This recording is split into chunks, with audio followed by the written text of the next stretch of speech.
사도행전 12장 쉽게 읽기 시간입니다. 지난주에 야고보서 전문을 다 읽었습니다. 저는 야고보서의 배경을 로마의 글라우디오 황제 때 일어난 흉년으로 보고 사도행전 11장에서 야고보서로 연결을 했습니다. 야고보는 흩어져 있는 12지파, 즉 당시 유대 땅 밖에서 이민 생활을 하던 형제들에게 편지를 썼습니다. 아마도 이 편지를 읽은 형제들과 또 이방 교회들은 예루살렘 교회를 도와야 한다는 책임감을 가졌으리라 생각합니다. 사도행전 11장 마지막 절에 안디옥 교회가 바나바와 사울 편에 예루살렘으로 보낼 부조를 전달했다는 내용을 읽어보았고, 그렇다면 우리가 생각할 수 있는 것은 부조를 전달한 바나바와 사울은 지금 어디에 있을까? 바로 예루살렘에 있었던 것으로 볼 수가 있습니다. 그런데 마침 그때 헤롯 왕이 요한의 형제 사도 야고보를 죽이고 사도 베드로도 체포하여 투옥하는 내용이 오늘 읽을 사도행전 12장의 내용입니다. 사도행전 12장 1절로 3절의 말씀을 읽어주시기 바랍니다.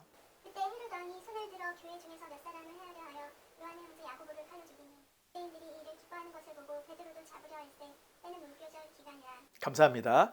교회에 대한 핍박이 이제 새로운 국면을 맞게 되었습니다. 지금까지의 핍박은 종교적으로 유대교에서 기독교를 박해를 했다면 사도행전 12장부터는 유대 땅을 다스리던 정치가들, 특히 헤롯이 교회를 핍박하기 시작한 내용을 우리에게 전해주고 있습니다. 순교당한 야고보는 예수님의 동생 야고보가 아니라 사도 요한의 형제 야고보 사도입니다. 신약 성경에 야고보가 총 3명 정도가 등장을 합니다. 첫째는 알페오의 아들 야고보, 소위 작은 야고보라고 부릅니다. 둘째는 세베대의 아들 요한의 형제 야고보이고, 마지막으로는 예수님의 동생 야고보, 이렇게 3명이 등장을 합니다. 사도 야고보는 살아성전에 예수님의 중요한 사건들을 목격한 증인이요 사도였습니다. 오늘 본문에서 순교당한 사도 야고보는 요한의 형제 세베대의 아들 사도 야고보입니다. 이와 마찬가지로 사도 야고보를 죽인 헤롯 왕도 성경에 등장하는 4명의 헤롯 중에 한 명입니다. 잠시 헤롯에 대해서 살펴보겠습니다. 그림을 보시면 이렇게나 많이 헤롯의 이 가문, 가계도가 복잡합니다. 먼저 예수님께서 탄생하실 때 활동하던 헤롯을 헤롯 대왕이라고 구별해서 부릅니다. 그리고 세례 요한과 예수님이 활동하실 때 활동했던 헤롯이 헤롯 안디바, 우리 성경에는 안디바라고 나와 있는데 세계사적으로는 헤롯 안티파스라고 부릅니다. 그리고 오늘 본문에 등장하는 헤롯이 헤롯 아그리파 1세이고 사도행전 25장에 등장하는 헤롯은 헤롯 아그리파 2세입니다. 그중 오늘 본문에 등장하는 헤롯 아그리파 1세는 헤롯 가문에서 가장 성공한 통치자 중에 한 사람이었습니다. 헤롯 가문의 권력 다툼 속에서 아그리파 1세의 어머니가 아들을 보호하기 위해서 멀리 로마로 보냅니다. 그런데 로마에서 황제의 자녀들인 글라우디우스, 가이우스와 이렇게 절친의 관계를 맺게 되는 역사적 사실이 있습니다. 그러니 주후 37년에 가이우스가 황제에 오르자 이 친구였던 아그리파 1세에게 왕의 칭호를 주고 유대 땅 전체를 다스리는 이 왕권, 권력을 주게 됩니다. 사실 헤롯 대왕과 헤롯 아그리파 1세를 제외한 나머지 헤롯 가문의 왕들은 분봉왕, 미국의 주지사 정도의 4분의 1쪽짜리 왕들이었습니다. 그러니 왕이라 해도 함부로 사람을 죽일 수가 없었던 상황이었습니다. 따라서 예수님을 재판할 때에도 갈릴리의 분봉왕이었던 헤롯 안티파스가 예수님을 재판에서 죽일 권한이 없었기 때문에 로마의 총독 빌라도에게 예수님을 돌려보내는 내용이 기록이 되어 있습니다. 물론 헤롯 안티파스가 이 안디바가 세례 요한을 참수하기는 했습니다. 그러나 2년 후에 로마 황제에 의해서 폐위가 되고 말았습니다. 이에 반해 헤롯 아그리파 1세는 로마 황제의 이 전폭적인 지지를 받아서 사람의 생사 여탈권을 가진 강력한 이 군주로 세워졌던 것입니다. 그러니 야고보와 같은 사람 하나 죽이는 것은 이 아그리파 1세에게는 문제도 아니었던 것입니다. 사실 헤롯 가문은 로마 황제들 덕분에 유대 땅에서 왕노릇은 했지만 정통 유대인의 피가 흐르지 않았습니다. 그러니 유대인이 아닌 가문이 유대 나라의 왕권을 유지하기 위해서 늘 친유대주의 정책을 펼 수밖에 없었던 것입니다. 그러다 보니 유대인들의 환심을 사기 위해서 아버지 헤롯 대왕은 성전을 지어주기도 했고 또 여러 가지 유대인들의 환심을 살 만한 일들을 했습니다. 그러다 보니 유대인 중에서는 이 헤롯을 유대인의 메시아라고 생각하는 헤롯 당들도 있었던 것입니다. 그러다가 유대교에서 껄끄러워하던 기독교의 사도 하나를 처형시켰더니 백성들이 너무나도 좋아하는 모습을 아그리파 1세가 보았던 것입니다. 그래서 내친 김에 교회의 수장이었던 베드로까지 잡아들여서 명절에 백성들이 좋아할 만한 일을 꾸미려 했던 것을 볼 수가 있는데, 마치 빌라도 또 헤롯 안디바스가 있을 때 예수님을 명절에 이렇게 이용을 해서 백성들이 좋아할 만한 일을 꾸몄던 과거의 모습들을 또 우리로 하여금 회상하게 합니다. 이제 4절로 10절의 말씀을 읽어주시기 바랍니다. 다음에 옥에 가두어 군인 내시기 지키고 6월절 후에 백성 앞에 끌어내고자 하더라. 이에 베드로는 옥에 는 그를 위하여 간절히 헤롯이 잡아내려고 하니 베드로가 그 군인 사슬에 매어 누워 사십분들이 문 밖에서 오고 있었다. 우연히 주의 사자가 나타나매 그의 광채가 빛나 또 베드로의 옆구리를 쳐 깨워 이르되 급히 일어나라 하니 사슬이 그 손에 천사가 이르되 띠를 띠고 신을 신으라 하고 베드로가 그대로 하니 천사가 또 이르되 따라오라 한대 베드로가 나와서 따라갔을 때 천사가 환상을 보는가 하니 그가 둘째 사슬이 베드로 동안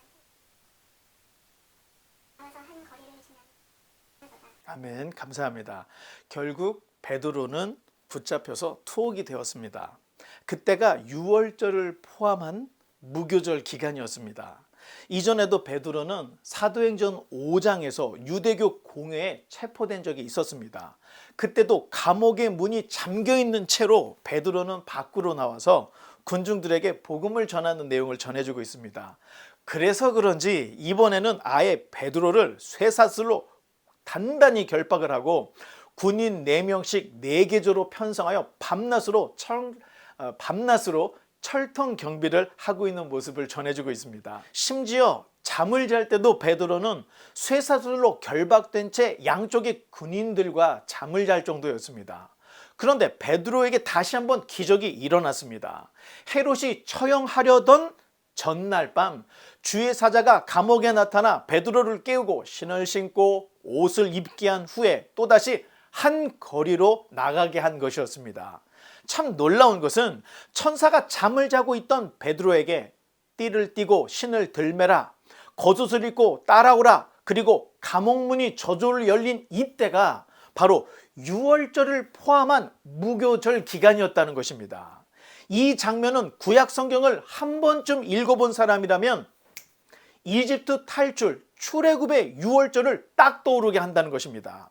출애굽기 12장에 너희는 이것을 이렇게 먹을지니라. 허리에 띠를 띠고 발에 신을 신고 손에 지팡이를 잡고 급히 먹으라. 이것이 여호와의 유월절이니라.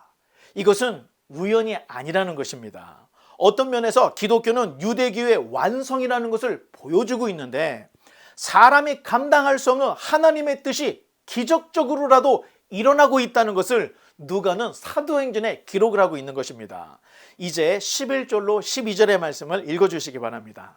이에 베드로가 정신이 들어 이르되 내가 이제야 참으로 주께서 그의 천사를 보내어 헤롯의 손과 유대 백성의 모든 기대에서 벗어나게 하신 줄 알겠노라 하여 깨닫고 마가라 하는 요한의 어머니 마리아의 집에 가니 여러 사람이 거기에 모여 기도하고 있더라. 언제나 그렇듯이 환난이나 시험이 닥쳐오면 우리가 해야 할 것은 도울 힘이 없는 인생들을 찾는 것이 아니라 전지전능하신 하나님을 의지하고 기도를 해야 하는 것입니다.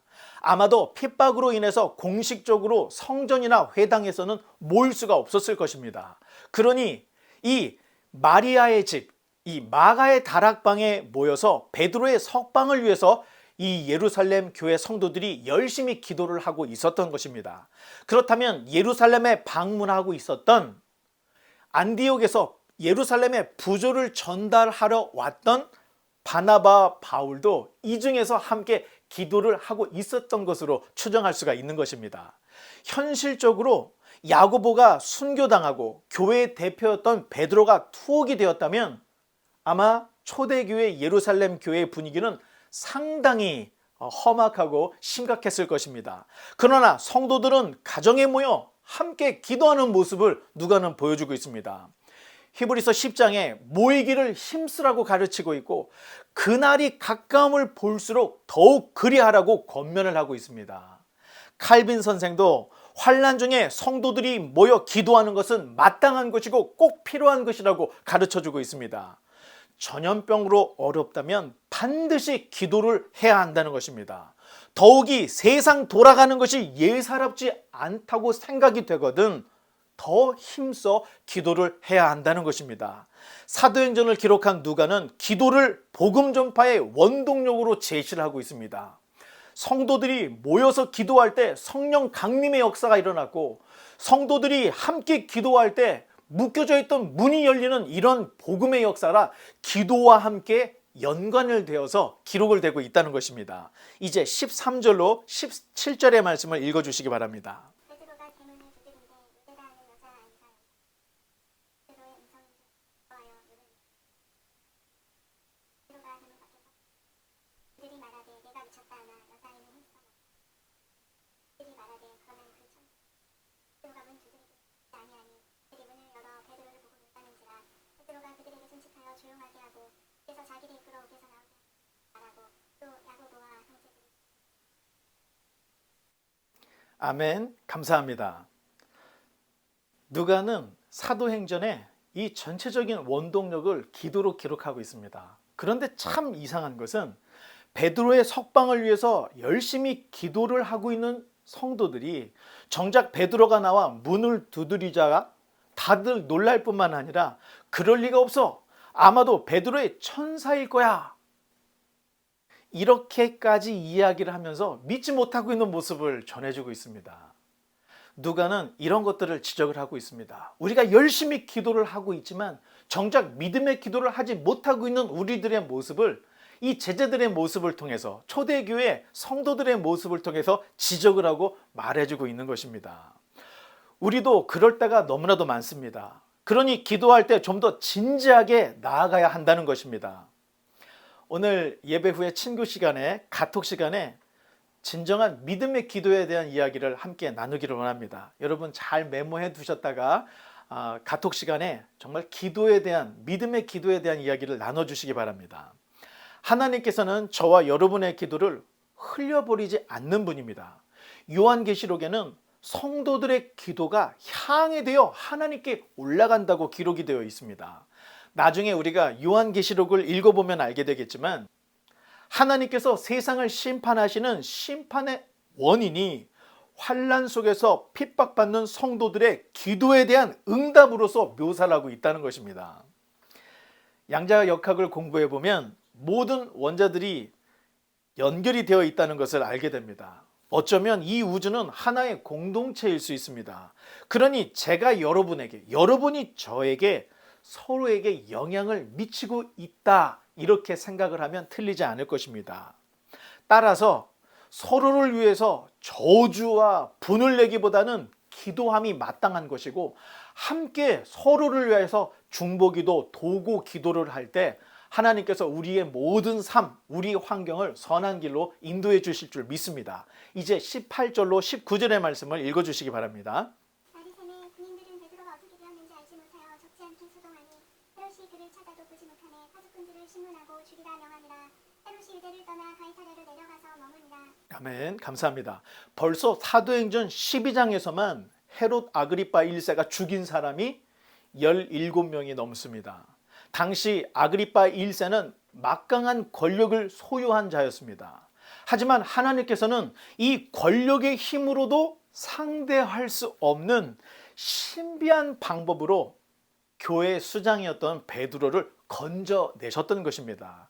마치 히브리인들이 이집트에서 탈출할 때와 똑같은 역사가 이 사도행전에서 아주 작게 표현이 되고 있는 것입니다.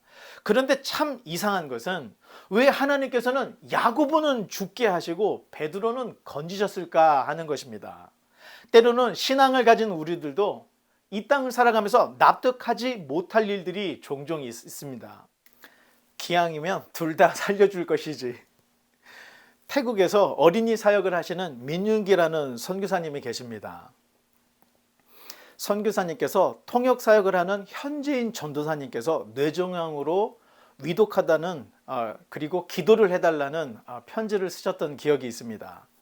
사실 이 선교사님의 통역 사역을 하는 현지인 전도사님은 이 선교사님의 오른팔과도 같은 분이었습니다. 그래서 이분이 계시지 않으면 이 선교사님의 사역도 멈춰질 수밖에 없는 이런 급박한 상황이었습니다. 그런데 결국 이 통역 전도사님께서 돌아가셨습니다. 그런데 놀라운 것은 멈춰버릴 것만 같았던 복음 사역이 더 확장이 되었는데 지금까지 길러냈던 현지인 제자들이 와서 이 통역 사역을 하던 전도사님께서 돌아가셨으니 우리가 그 일을 해야죠 하면서 더 많이 와서 이 선교 사역의 폭이 넓어졌다 하는 기도 편지를 보내신 적이 있습니다. 그 선교사님께서 올리신 글을 보니 그 통역 전도사님을 살려달라고 그렇게 기도를 했지만 하나님 보시기에 그 전도사님은 하실 만큼 하셨으니 이제 그만 쉬게 하는 것이 하나님의 뜻이었다는 것을 발견했다는 것입니다. 그러나 하나님께서 한 알의 밀을 썩게 하셔서 더 많은 씨앗을 틔워 더 많은 열매를 맺게 하시더라 라고 하는 이런 교훈의 말씀의 편지를 읽었던 기억이 있습니다. 헬라어로 순교하다는 말이 마르티오인데 이 마르티오라는 말은 증거하다라고 하는 말로도 쓰입니다. 야고보의 순교는 죽음 정도가 아니라 죽음으로 진리를 선포하는 또 하나의 증거 사역이었다는 것입니다. 대신 베드로는 살아서 계속해서 말씀을 전했습니다. 이처럼 야고보는 순교함으로 복음을 증거한 것이고 베드로는 살아서 말씀을 증거함으로 복음을 전하고 있었던 것입니다. 바울은 로마서 14장에서 우리가 살아도 주를 위하여 살고 죽어도 주를 위하여 죽나니 그러므로 사나 죽으나 우리가 주의 것이로다 이런 유명한 가르침을 주고 있습니다. 그러니 원망할 것이 없다는 것입니다. 죽어도 하나님의 영광을 드러내는 것이고 살아서 사역을 해도 하나님의 영광을 드러내는 것이니 하나님이 둘 다 살려주시든 하나만 데려가시든 둘 다 데려가시든지 이거 다 하나님의 영광이다 이렇게 생각을 하면 이 땅에서 시험받을 일이 없다는 것입니다. 베드로를 처형함으로 유대인들에게 큰 환심을 사고 싶었던 헤롯은 자존심이 분명히 상했을 것입니다. 베드로가 어디로 갔는지조차 알지 못했기 때문에 분명히 아그리빠 일사는 속상한 채로 가이사랴로 떠나는 모습을 보여주고 있습니다. 이제 20절로 23절의 말씀을 읽어주시기 바랍니다. 헤롯이 두로와 시돈 사람들을 대단히 노여워하니 그들의 지방이 왕국에서 나는 양식을 먹는 까닭에 한 마음으로 그에게 나와 왕의 친손 아텐시나 블라스도를 선택하여 화목하기를 청한지라. 헤롯이 나를 택하여 왕복을 입고 단상에 앉아 백성에게 연설하니 백성들이 크게 부르되 이것은 신의 소리요 사람의 소리가 아니라 하거늘 헤롯이 영광을 하나님께로 돌리지 아니하므로 주의 사자가 고치니 벌레에게 먹혀 죽으니라. 아멘. 감사합니다. 이 두로와 시돈은 상업과 무역을 주업으로 하는 해변 도시국가였습니다. 상업과 무역의 도시이다 보니 유대 땅에서 나는 곡물에 의존을 하였는데 어떤 이유에서인지 헤롯은 두로와 시돈의 이 곡물을 중단해 버렸던 일이 있었습니다. 그러니 두로와 시돈은 헤롯의 노여움을 풀고 싶어 했던 것이 분명합니다. 유대인 역사가 요세푸스는 당시 상황을 이렇게 증거하고 있습니다. 가이사랴로 온 헤롯은 로마의 황제 가이사의 행복을 기원하는 축제 기간에 순은으로 짜여진 멋진 의복을 입고 원양극장으로 들어갔다.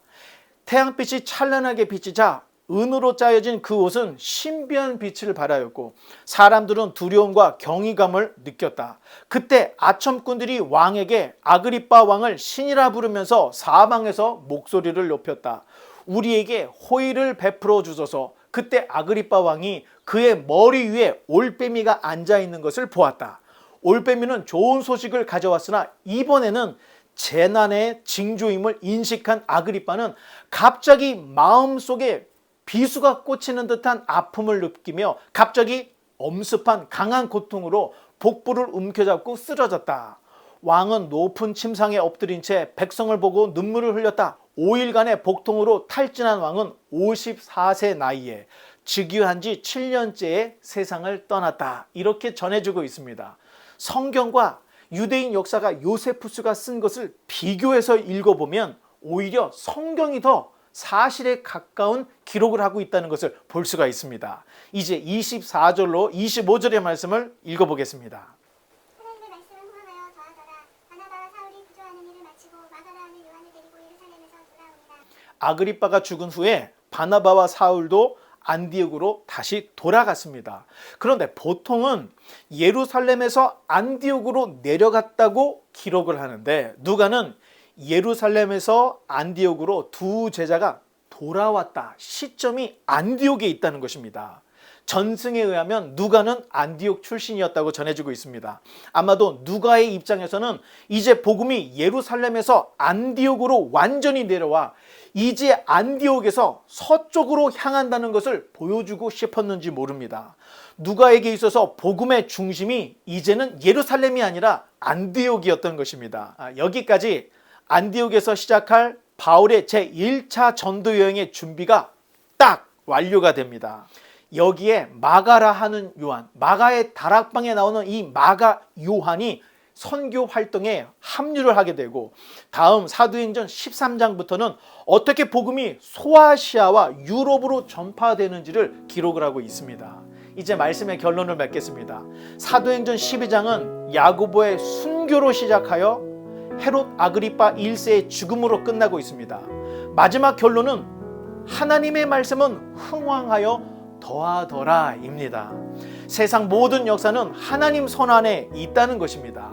때로는 믿음의 백성들이 수세에 몰리는 듯 하지만 결국은 하나님께서 자기 뜻대로 이 세상을 이끌어 가신다. 그러니 염려하지 말고 인내하며 끝까지 견디고 하나님의 복음의 역사를 위해서 힘쓰라. 이것을 이야기하고 있는 것입니다. 전염병 시대에 교회들이 문을 닫고 예배가 끊어지는 것 같습니다. 그러나 우리 바이블 하우스와 같이 새로운 형태의 교회들도 일어나고 있다는 소망을 가져야 합니다. 바이블 하우스뿐만 아니라 각 지역의 젊은 목회자 또 뜻있는 사역자들이 일어나서 정말로 이 어려운 시대의 시대적 사명을 감당하기를 바랍니다. 바라기는 우리 모두가 복음의 사명자가 되어서 시대를 깨우는 저와 여러분 되시기를 주님의 이름으로 간절히 축원합니다.